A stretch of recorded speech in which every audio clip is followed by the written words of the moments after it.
কি বলেন? আমি তো আবারও আমন্ত্রণ বাংলাদেশ ইলেকশনে। আমরা বিরতি থেকে ফিরে এলাম। বিরতি থেকে ফিরে এসে আমরা আসলে আরেকজন অতিথিকে আমাদের সঙ্গে পেয়েছি। আমাদের সঙ্গে যুক্ত হয়েছেন সাবেক নির্বাচন কমিশনার জনাব সোহেল হোসেন। আপনাকে স্বাগত জানাচ্ছি বাংলাদেশ ইলেকশনের এই আয়োজনে। আমরা রাজিকুজ্জামান রতনের কথা শুনছিলাম। আপনি বলছিলেন এই যে আমাদের যে সামগ্রিক রাজনৈতিক পরিস্থিতি গত 3 মাস আমরা কীভাবে পার করলাম সেটাকে আমি আসলে এর সঙ্গে একটু রিলেট করতে চাচ্ছিলাম। যদি বলি যে এক ধরনের পারস্পরিক বিপরীতমুখী অবস্থান, একটা রিজিড অবস্থান থেকে, ইংরেজি শব্দটা আমি এটা ব্যবহার করতে চাই, একটা রিজিড অবস্থান থেকে আসলে একটা গতিপথ তৈরি হলো নির্বাচনের দিকে যাওয়ার। এই পথ এবং এই জার্নিটাকে, আমাদের এই পলিটিক্যাল জার্নিটাকে 3 মাসের, এটা একটা দারুণ বিষয় ছিল কি, যে এমন একটা পরস্পর বিরোধী অবস্থানে ছিল, সেখান থেকে অংশগ্রহণমূলক নির্বাচন হবে কি না তা নিয়ে একটা আশঙ্কা ছিল। সে আশঙ্কাটা দূর হয়েছে, সবাই নির্বাচনে অংশগ্রহণ করেছে। এই ক্ষেত্রে আমরা মনে করি একটা দারুণ একটা সূচনা হয়েছিল। কিন্তু এই সূচনার সঙ্গে আবার ছিল যে সূচনা শুধু তো যথেষ্ট নয়, তারপরে তার পদক্ষেপগুলো কেমন হওয়ার কথা ছিল। সেই পদক্ষেপগুলোর ক্ষেত্রে অনেক আপত্তি ছিল, অনেক প্রশ্ন ছিল। সেগুলো যদি আপত্তি এবং প্রশ্নগুলো যদি ঠিকভাবে রিজলভ হতো, তাহলে যত সুন্দর শুভ সূচনা হয়েছিল। অনেক সময় আমাদের ক্রিকেটে বলি না, উড়ন্ত সূচনা করে ডুবন্ত নৌকা হয়ে গেলেন। তো সেই রকম আমাদের নির্বাচনটা সেরকম হোক, এটা আমরা কেউই কখনো চাইনি। আমরা নির্বাচন সহিংস হলো অথবা শান্তিপূর্ণ হলো, তার চেয়ে বড় কথা নির্বাচনটা কতখানি অংশগ্রহণমূলক হলো। দলগুলোর অংশগ্রহণ হয়েছে, জনগণের অংশগ্রহণ কতটুকু হয়েছে। আবার অংশগ্রহণমূলক হলেই অবাধ, সুষ্ঠু, শান্তিপূর্ণ হবে তা আমি সেইটাই বলছি, যে জনগণের অংশগ্রহণটা না হলে আবার সেটা সেই অবাধটা হয় না। হ্যাঁ, দলগুলোর অংশগ্রহণ হয়েছে। যেমন ধরুন, আমি অনেক সময় বলি যে সহিংসতাকে সবসময় আমরা আনডেমোক্রেটিক বলি, কিন্তু 71 সালে মুক্তিযুদ্ধকে কি আমরা আনডেমোক্রেটিক বলবো? বলবো না, নিশ্চয়ই। আচ্ছা, স্বৈরাচার বিরোধী আন্দোলনের নামে আমরা ছাত্র জীবনটা পার করেছি, হ্যাঁ, তখন আমরা কত ধরনের প্রতিহত করেছি, সেটা কি আমরা আনডেমোক্রেটিক বলবো? নাকি সেটা একটা ডেমোক্রেসির জন্য একটা আনডেমোক্রেটিক সিস্টেমকে আমরা তখন রেজিস্ট করতে চেয়েছিলাম। ফলে আমরা এই জন্য বলি সহিংসতাটা খারাপ জিনিস, এটা যেমন ঠিক, কিন্তু সহিংসতা যারা চাপিয়ে দেয় সেটা আরও খারাপ জিনিস। সেই ক্ষেত্রে আমরা মনে করেছিলাম যে নির্বাচনের মধ্য দিয়ে ওই ধরনের সহিংস পরিস্থিতি তৈরি হবে না। 1, 2 নম্বর, একদম নিরবিচ্ছিন্ন শান্তির নামেও চাপিয়ে দেওয়া কোনো কিছু এখানে তৈরি হবে না। সে কারণে আমরা বলেছিলাম যে গত নির্বাচন তফসিল ঘোষণার পর থেকে অন্তত এই সময়টা নির্বাচন কমিশনের সিদ্ধান্ত অনুযায়ী অথবা তার উপর অর্পিত দায়িত্ব এবং ক্ষমতা অনুযায়ী আমাদের প্রশাসন যেন দায়িত্বটা পালন করে। কিন্তু আমরা দেখলাম যে বাংলাদেশে এমনি তো বাংলাদেশের নিয়ম অনুযায়ী কোনো রাজনৈতিক বন্দী নাই, কিন্তু আমাদের এখানে প্রচুর রাজনৈতিক নেতারা, কর্মীরা বন্দী অবস্থায় জীবনযাপন করেন এবং তাদের বিরুদ্ধে কারো কোনো রাজনৈতিক মামলা নেই, সবাই আছে নাশকতার মামলা। তাহলে ফলে আমরা এই দিকগুলো একটু আস্থার জায়গাটা চির ধরিয়েছিল। নির্বাচন তো আজকে হয়ে গেল, যেভাবে একটা নির্বাচন হলো। 2014-তে একটা নির্বাচন হয়েছিল, আমরা মানি বা না মানি ওই নির্বাচনের পরে 5 বছর দেশটা কন্টিনিউ করেছে। এবারও দেশটা 5 বছর কন্টিনিউ করবে। তাহলে এই 5 বছর বাংলাদেশ একটা নতুন যুগে প্রবেশ করলো। অংশগ্রহণমূলক নির্বাচনের মধ্য দিয়ে হয়তো প্রত্যাশিত নির্বাচন হলো না, কিন্তু বাংলাদেশের নতুন যুগে প্রবেশ করলো। সেই ক্ষেত্রে ম্যাডাম যেটা বলেছিলেন যে ভোট যারা পেয়েছে অথবা ভোট যারা পেতে চেয়েছিল, আমরা ভোট কত পেলো এটা বলবো না, কারণ এখানে আবার অনেকটা কনফিউশন আছে। ভোট কতটুকু পেলো আর কতটুকু দেয়া হলো, এটাও হয়তো একটা প্রশ্ন আসতে পারে।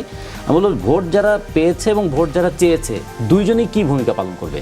নির্বাচনের আগে আমরা নির্বাচনী ইস্তেহার দিয়েছিলাম যে বিজয়ী হলে আমরা এই কাজ করব। আমরা যদি পরাজিত হই তাহলে আমরা কি কাজ করব, সেটারও একটা পরীক্ষা দেওয়া দরকার। যে পরাজিত হলেও আমি একটা গণতান্ত্রিক সমাজ নির্মাণের ক্ষেত্রে আমি আমার ভূমিকাটা কি পালন করব, সেটা এখন আমাদের দেখতে হবে। সেই দিকে তাকিয়ে থাকতে হবে আমাদের। নিশ্চয়ই আগামীতে যারা দেশ চালাবেন, যারা পক্ষে বিপক্ষে আসলে দেশের কাণ্ডারি হবেন, তাদের কি ভূমিকা হয়। এই মুহূর্তে আমি আবার একটু মাঠের খবর জানতে চাই। সহকর্মী রাব্বি সিদ্দিক আমার সঙ্গে যুক্ত হচ্ছেন পটুয়াখালী থেকে। রাব্বি দক্ষিণবঙ্গের খবরাখবর সংগ্রহ করেছেন দিনভর। রাব্বি, কেমন ছিল ভোটের যে সার্বিক পরিস্থিতি আজকে সারাদিন, সেটি আপনার কাছে জানতে চাই একটি সারসংক্ষেপ, এবং একই সঙ্গে গণনার পর কোনো কেন্দ্রের ফলাফল আপনার হাতে এসেছে কিনা, এখন পর্যন্ত কি অবস্থা সেই ফলাফলে?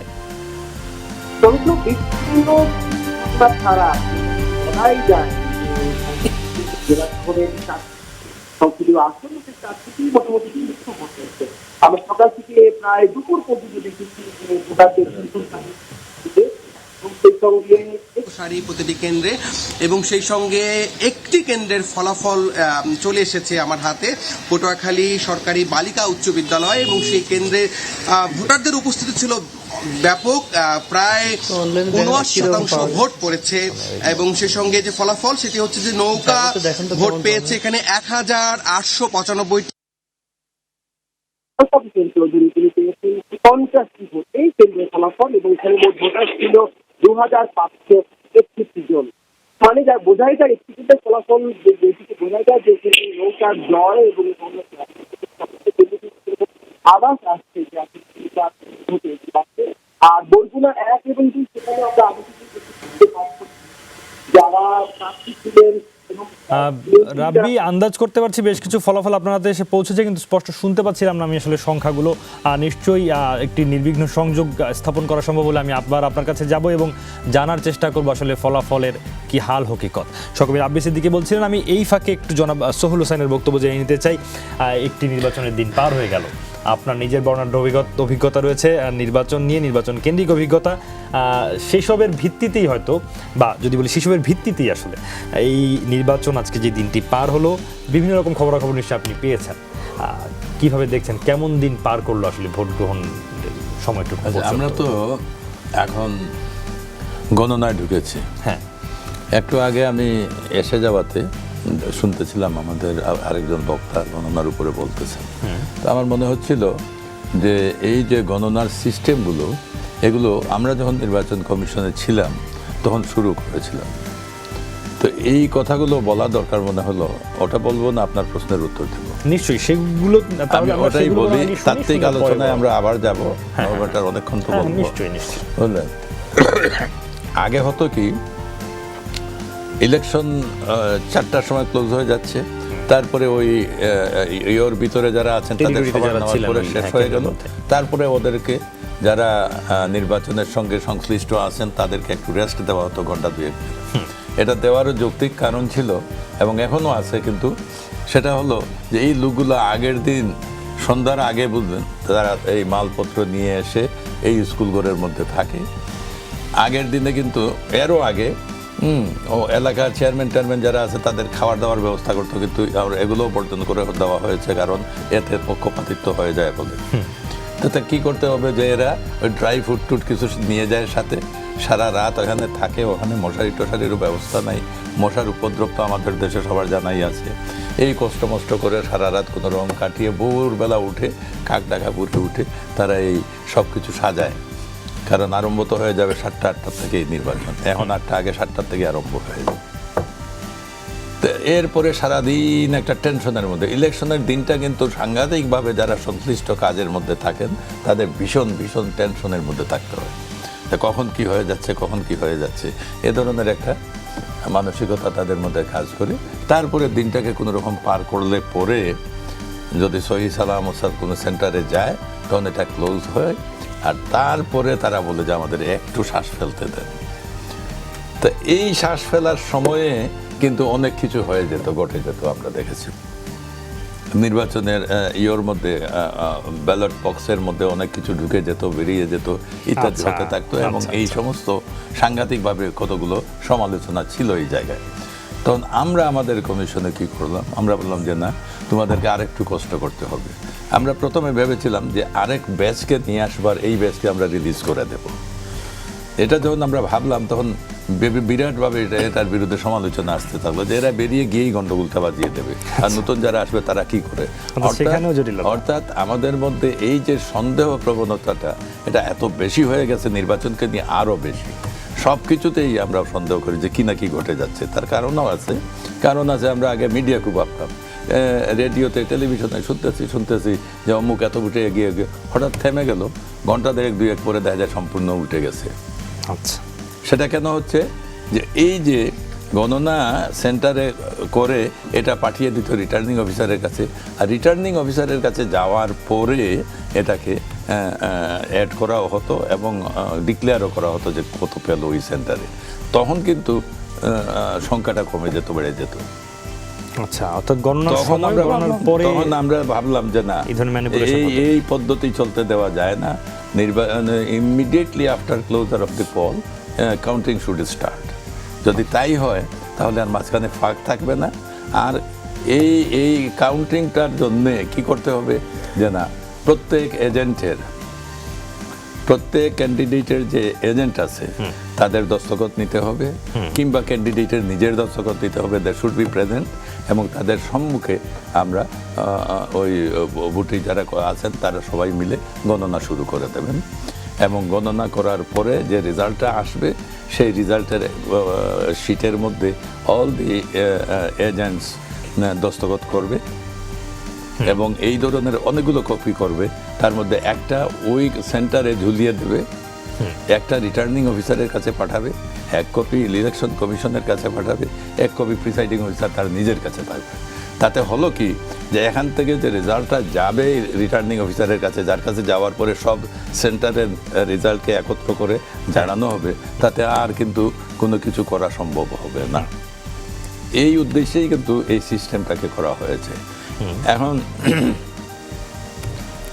সাদাত সাহেব, আমিও আপনাদের এখানে বসে বসে বিষয়টা তো ওইরকমই, যেমন যদি এজেন্ট না থাকেন কোনো কেন্দ্রে, আমরা দেখলাম যে যেমন কিছু কিছু এজেন্ট আছে যেমন সে বুঝে ফেলেছে যে আমি জিতবো না, আবার আমাদের সংস্কৃতিতে কিছু ডামি ক্যান্ডিডেট দাঁড়ায়, তার ডামি এজেন্ট দেই, সেও সোল্ড হয়, তার এজেন্টকেও সেল করে, বিক্রি করে কি করে যে কারোর পক্ষে ওখানের মধ্যে গন্ডগোল লাগাবার দরকার হলে গন্ডগোল লাগায়, আর যদি মনে করে যে না ইয়ে করবো তাহলে তাও করে।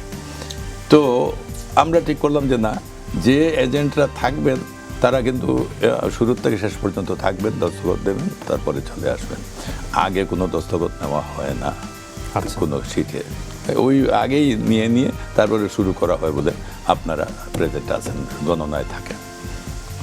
কোনো এজেন্ট যদি থাকতে রাজি হন না তাহলে উনি চলে যাবেন, কিন্তু উনি চলে যাওয়ার কারণে তো গণনা বন্ধ করে রাখা যাবে না। It should continue and it should come to an end. তো তাই হয়। সুতরাং এজেন্টের দস্তখত নেই আমরা সেফটির জন্য, কেউ যদি না দিতে চায় তাহলে তো তাকে জোর করে দস্তখত নেওয়া যাবে না। এখন এই সিস্টেমটা ইজ ওয়ার্কিং ভেরি ওয়েল, কনফিডেন্সটা এখন মানুষের আছে। আপনাদের এই সিস্টেমই আসলে ধরুন এই সিস্টেমের কার্যকারিতা কমে যায় কিনা যদি ধরুন কোনো একটি রাজনৈতিক দলের ব্যাপক হারে আসলে এজেন্ট না থাকে?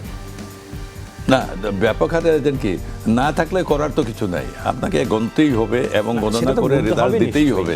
সুতরাং এটা ওয়েজ এন্ড মিনস বাইর করতেই হবে। কি তোমাকে আমরা বলতেছি থাকার জন্য, তুমি যদি রাজি না হও তাহলে আমি কি করবো? আমার কাজ তো চালিয়ে যেতে হবে।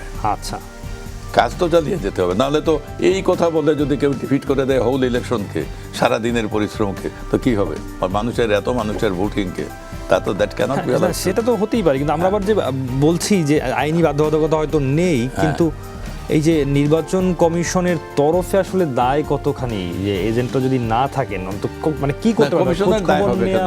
এখানে যেমন দেখেন সবকিছু কমিশনের ঘাড়ে ছেড়ে দিলে হবে না। কমিশন কিন্তু রেফারির ভূমিকায় থাকবে আনডাউটেডলি, লিডারশিপ দেবে আনডাউটেডলি, কিন্তু একজন প্রার্থীরও উচিত যে ন্যায়সঙ্গত কাজ হচ্ছে সেটাতে তার ন্যায়ানুগভাবে পার্টিসিপেট করা।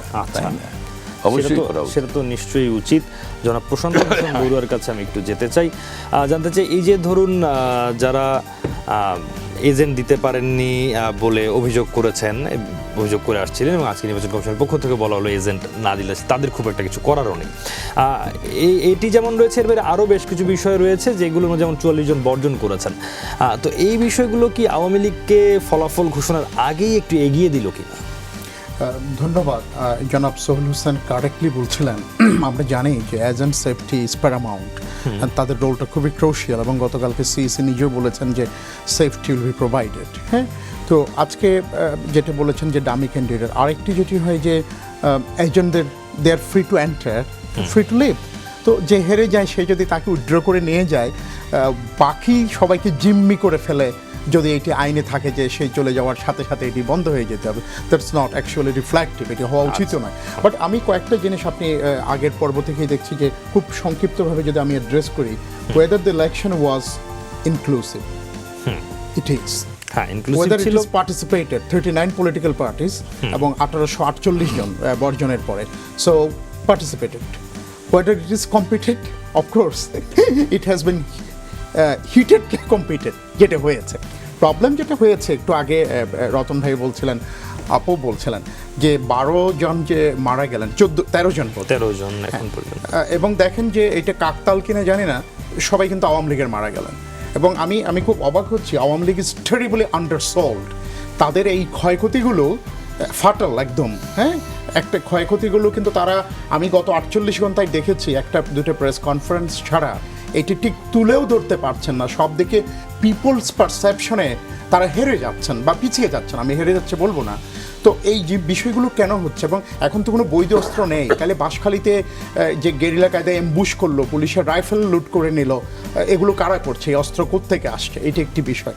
আরেকটি হলো আপনি দেখেন যে এই একটা এনগেজড, আপনি একটু আগে বলেছেন যে দল পার্টিসিপেট করেছে কিন্তু ভোটাররা করলো কিনা। আমি আপনাকে একটি উদাহরণ দিই।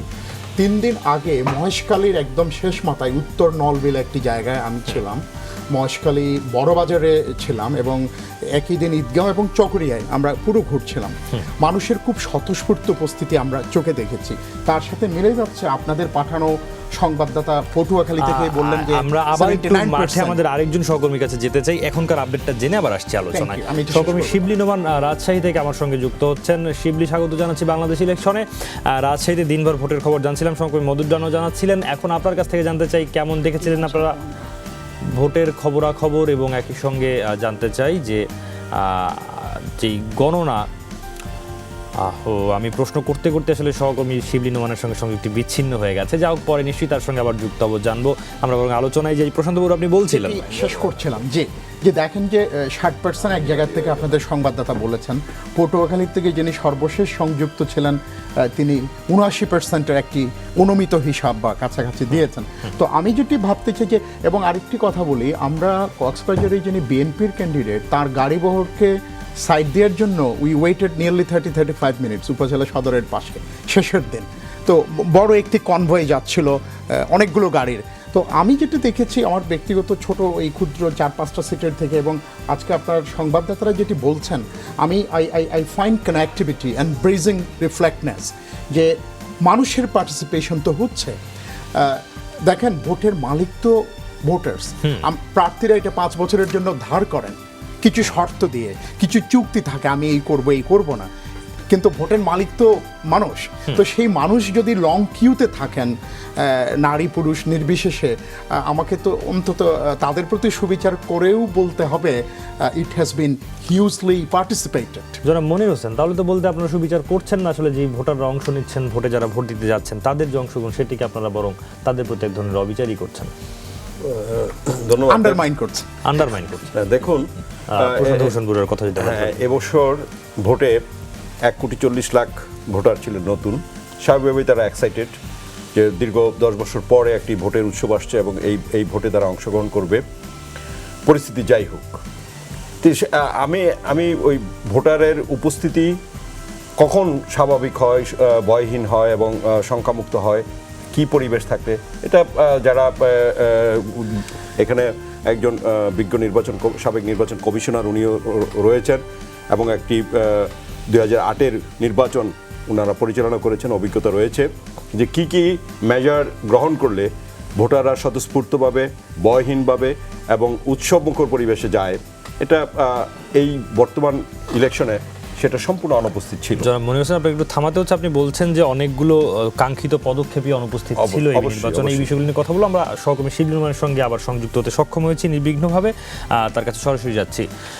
শিবলি, রাজশাহীর খবর জানতে চাই আপনার কাছ থেকে, ফলাফল এসে পৌঁছেছে কিনা কোনো কেন্দ্রের, এবং এখন পর্যন্ত ফলাফল কি বলছে, আর সারা দিনের ভোটের কি খবরাখবর?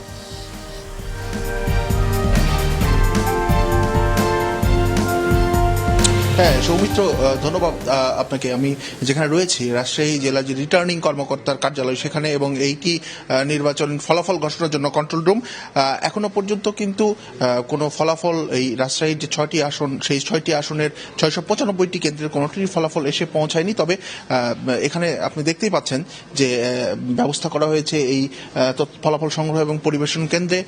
সেখান থেকে যখনই ফলাফল তাদের কাছে আসবে তারা সেই ফলাফলটি জানিয়ে দেবেন, এবং এই আনুষ্ঠানিকতার আসলে সব রকম প্রস্তুতি তারা নিয়ে রেখেছেন। একটি বিষয় জানিয়ে রাখি সৌমিত্র, যে এখনো পর্যন্ত যদিও আমরা পুরো চিত্র পাইনি, কিন্তু রিটার্নিং কর্মকর্তার কার্যালয় সূত্রে আমরা যেটি জানতে পেরেছি সেটি হলো যে এই জেলার যে 6টি নির্বাচনী আসন, সেই 6টি নির্বাচনী আসনে এবার কিন্তু ভোটের যে প্রদানের হার সেটি আসলে 60% কাছাকাছি হতে পারে। সৌমিত্র। আচ্ছা, রাজশাহী থেকে 60% কাছাকাছি ভোটার উপস্থিতির কথা সহকর্মী শিবলি রহমান জানাচ্ছিলেন। শিবলি, আপনাকে ধন্যবাদ। জনাব মনির হোসেন, আপনি বলছিলেন যে বেশ কিছু কাঙ্ক্ষিত পদক্ষেপ আপনারা দেখেননি এবং প্রশান্ত ভূষণ বড়ুয়া যেই সংখ্যার হারের কথা বলছিলেন সেটিও তো প্রথমে এলো আপনার যারা ক্ষমতায় থেকে ক্ষমতার অপব্যবহার করে এলাকায় ত্রাসের রাজত্ব কায়েম করেছিলেন, প্রথমেই ইলেকশন আসলেই প্রতি বছরই আমরা দেখি যে এলাকার চিহ্নিত সন্ত্রাসীদেরকে পাকড়াও করার একটা নির্বাচন কমিশন থেকে একটা উদ্যোগ নেওয়া হয়, অবৈধ অস্ত্র উদ্ধার করার একটা উদ্যোগ নেওয়া হয়, তারপরে আপনার প্রার্থীরা যাতে নির্ভয়ে প্রচারণা চালাতে পারে তাকে সুরক্ষা দেওয়া হয়। এবছর আপনার 18 জন প্রার্থী আছেন জেলে ঐক্যজোটের এবং 14 জনের মতন আছেন আইসিইউতে হসপিটালে, 44 জনের মতন আছেন প্রত্যাহার করে নিয়েছেন। এই যে একটা উত্তর বলছেন না, শেষ মধ্যে যারা বর্জন করেছেন তাও নির্বাচনের দিন মার নির্যাতন ভয় ভীতি সব কিছুকে হজম করেই মাটি কামড়িয়ে মাঠে পড়েছিলেন সব প্রার্থীরাই নির্বাচনের শেষ মুহূর্তটি পর্যন্ত অপেক্ষার জন্য, কিন্তু শেষ পর্যন্ত আর টিকে থাকতে পারেননি। আপনাদের প্রার্থীরা কেন মানে এতটা সময় লড়াই করার পর, এত সময় থাকার পর শেষ মুহূর্তে হাল ছাড়লেন কিনা সে বা হাল ছাড়া নয়, এটা হলো আওয়ামী লীগের পক্ষ থেকে আনুষ্ঠানিক ব্রিফিং করা হচ্ছে আওয়ামী লীগের ধানমন্ডিতে আওয়ামী লীগ সভাপতির রাজনৈতিক কার্যালয় থেকে আওয়ামী লীগের যুগ্ম সাধারণ সম্পাদক আব্দুর রহমান সম্ভবত ব্রিফ করছেন। আনুষ্ঠানিক বক্তব্যটা শুনে আসতেছে আওয়ামী লীগের। ঐক্যফ্রন্টের যেই সমস্ত সন্ত্রাসী বাহিনী তাদের দ্বারাই আক্রান্ত হয়েছি এবং যার ফলে আমাদের 12টি জেলায় ইতিমধ্যেই আমরা 14 জনের মতো নেতাকর্মীদের প্রাণ হারিয়েছি। আপনাদের সেই বিষয়ে আমি তথ্য প্রদান করলাম এবং আপনাদের মাঝে আমাদের সর্বশেষ অবস্থানটি তুলে ধরবার জন্যে আপনাদের সামনে আমাদের লিখিত বক্তব্য পাঠ করছি। প্রিয় সাংবাদিক বন্ধুগণ, 11 জাতীয় সংসদ নির্বাচনের ভোট গ্রহণ সম্পন্ন হয়েছে। ইতিমধ্যে ভোট গণনা শুরু হয়েছে। সারাদিন আপনারা আমাদের সাথে ছিলেন। আপনাদের ধৈর্য, সহযোগিতা ও পেশাদারিত্বের জন্য আপনাদের সবাইকে বাংলাদেশ আওয়ামী লীগের পক্ষ থেকে ধন্যবাদ জানাচ্ছি। আজ 30শে ডিসেম্বর অত্যন্ত আনন্দ উৎসব মুখর ও শান্তিপূর্ণ পরিবেশে 11 জাতীয় সংসদ নির্বাচন অনুষ্ঠিত হয়েছে। যে কোনো মানদণ্ডেই আজকের নির্বাচন ছিল একটি ঐতিহাসিক নির্বাচন। নির্বাচনের বিচ্ছিন্নভাবে সহিংসতা হয়েছে বটে এবং অন্তত 13 জন মানুষের প্রাণহানি ঘটেছে, যা অত্যন্ত দুর্ভাগ্যজনক। আমরা আওয়ামী লীগের পক্ষ থেকে সকল হত্যাকাণ্ডের তীব্র নিন্দা ও প্রতিবাদ জানাই এবং আইন শৃঙ্খলা বাহিনীকে প্রয়োজনীয় পদক্ষেপ নেওয়ার জন্য অনুরোধ জানাই। নিহতের প্রায় সকলেই আওয়ামী লীগের নেতাকর্মী। আমরা বলতে পারি বাংলাদেশ আওয়ামী লীগের নেতাকর্মীদের টার্গেট করে বিএনপি জামাতের ক্যাডাররা সুপরিকল্পিতভাবে সারা দেশে সন্ত্রাস সৃষ্টি করেছে। আওয়ামী লীগের 10 জন নেতাকর্মী নিহত হয়েছে, এমনকি বিএনপি জামাতের সন্ত্রাসের শিকার হয়ে প্রাণ হারিয়েছেন আইন শৃঙ্খলা রক্ষায় নিয়োজিত 2 জন আনসার সদস্য। আমরা নিহতদের পরিবারের প্রতি গভীর সমবেদনা জানাচ্ছি। প্রিয় সাংবাদিক বন্ধুগণ, অতীতের যে কোনো সময়ের চেয়ে এবারে নির্বাচনের সহিংসতা ঘটনা উল্লেখযোগ্যভাবে কম এবং একই সাথে আজকে অনুষ্ঠিত 299টি নির্বাচনী এলাকায় 40,000 ভোট কেন্দ্রের মধ্যে 12টি নির্বাচনী এলাকা মাত্র 16টি ভোট কেন্দ্রের ভোট স্থগিত হয়েছে। এমনকি নির্বাচনে ভোটারদের অংশগ্রহণ ছিল আশাব্যঞ্জক। আমরা গণমাধ্যমের মাধ্যমে দেখতে পেয়েছি অনেক ভোট কেন্দ্রে মা তার কোলের শিশুকে নিয়ে ভোট দিতে গিয়েছেন, এমনকি গর্ভবতী মহিলাও ভোট দিয়েছেন।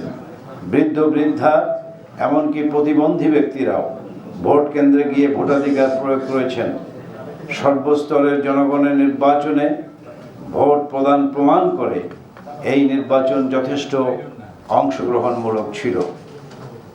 তফসিল ঘোষণার পর থেকে বিএনপি জামাত ঐক্যফ্রন্টের অব্যাহত অপপ্রচার, মিথ্যাচার, ষড়যন্ত্র, চক্রান্ত, গুজব, উস্কানি, সন্ত্রাস ও সহিংসতাকে উপেক্ষা করে ভোটাধিকার প্রয়োগ করায় বাংলাদেশের গণতন্ত্রকামী শান্তিপ্রিয় জনগণকে বাংলাদেশে আওয়ামী লীগ ও আমাদের দলের সভাপতি জননেত্রী বঙ্গবন্ধু কন্যা শেখ হাসিনার পক্ষ থেকে আন্তরিক ধন্যবাদ ও কৃতজ্ঞতা প্রকাশ করছি। প্রিয় সাংবাদিক বন্ধুগণ, এই নির্বাচন শান্তিপূর্ণভাবে সম্পন্ন করা জাতির সামনে ছিল একটি চ্যালেঞ্জ। বাংলার জনগণের নিরঙ্কুশ সমর্থনে স্বাধীন সার্বভৌম নির্বাচন কমিশনের অধীনে তা সুচারুরূপে সম্পন্ন হয়েছে, যার সকল কৃতিত্বের দাবিদার বঙ্গবন্ধু কন্যা জননেত্রী শেখ হাসিনা, যিনি সরকার প্রধান হয়েও স্বাধীন ও নিরপেক্ষ নির্বাচন কমিশনের অধীনে সংবিধানের বিধান অনুযায়ী কিভাবে একটি গ্রহণযোগ্য নির্বাচন করতে হয় তার অনন্য নজির তিনি স্থাপন করেছেন। মাত্র এক সপ্তাহের মধ্যে দেশের সকল রাজনৈতিক দলের সাথে একটি অর্থবহ সংলাপ অনুষ্ঠানের মাধ্যমে বঙ্গবন্ধু কন্যা শেখ হাসিনা বাংলাদেশের অন্তর্ভুক্তিমূলক নির্বাচন অনুষ্ঠানের শুভ সূচনা করেছেন। একটি সফল নির্বাচন অনুষ্ঠানের দর্শক, আমরা শুনছিলাম আওয়ামী লীগের আনুষ্ঠানিক বক্তব্য আজকের ভোটের দিন নিয়ে। আওয়ামী লীগের যুগ্ম সাধারণ সম্পাদক আব্দুর রহমান বলছিলেন যে কোনো মানদণ্ডে এটি একটি ঐতিহাসিক নির্বাচন হয়েছে এবং এই নির্বাচন যে হত্যাকাণ্ডের ঘটনা ঘটেছে তাতে দুঃখ প্রকাশ করেছেন তিনি। আওয়ামী লীগের 10 জন নেতাকর্মী নিহত হয়েছে বলে তিনি জানিয়েছেন গণমাধ্যমকে এবং বলেছেন বিএনপি জামাতের সন্ত্রাসের শিকার হয়ে 2 জন আনসার সদস্য নিহত হয়েছেন। আর 12টি আসনের মধ্যে মাত্র 16টি কেন্দ্রের ভোটে স্থগিত হয়েছে, যেটি খুবই নগণ্য বলে আওয়ামী লীগ মনে করে এবং শান্তিপূর্ণভাবে এই ভোট গ্রহণ সম্পন্ন করার যে চ্যালেঞ্জ সেটি সুচারুভাবে পালন করা গেছে, এইটিকেও ইতিবাচক হিসেবে দেখার চেষ্টা করছে আওয়ামী লীগ। এ পর্যায়ে একটা বিরতি নিচ্ছি বাংলাদেশ ইলেকশন থেকে, একটু পরেই ফিরে আসছি, সাথেই থাকুন।